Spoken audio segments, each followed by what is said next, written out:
ngayon, yan ang aking access sa my.sss. Tignan natin aking contributions. So, as you can see, bayad ako until September. So, October to December, wala pa. So, yung WISP ko, nagbayad ako. Ang, by the way, ang hulog ko nga pala ay maximum 4,200. Kasi nag-apply ako ng WISP Plus nung nakaraang last year, I think. Online yan eh. Then, WISP Plus, saka WISP, at may FlexiFund ako na na-convert na nga sa WISP Plus.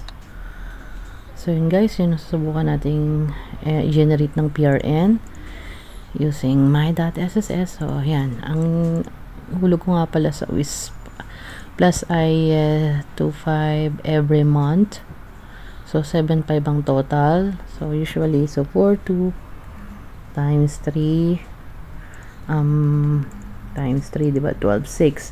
Then, 7.5. So, ang total na binabayaran ko ay 20,100 pesos.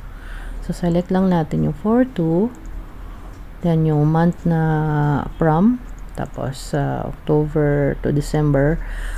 Guys, ang cut-off pala ng, ng last quarter ng last year is January 31 bago mag alas 7 ng gabi sa Pilipinas. So, January 31 ng hapon. So, yun.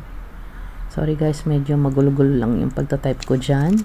At nasa work po ako ng binibidyo ko yan. Sorry naman kasi hindi ako high-tech katulad ng iba na cellphone o computer ang gamit. Medyo wala lang time kasi.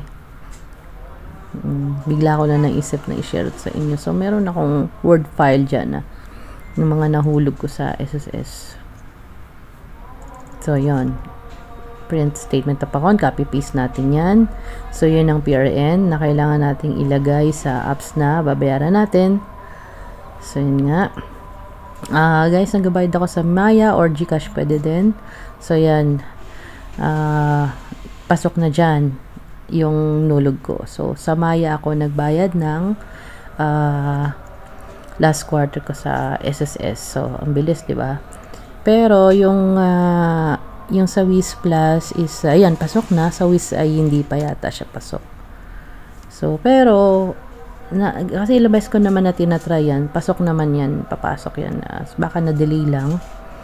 So ang importante, nakapag-generate kayo ng PRN sa my.sss.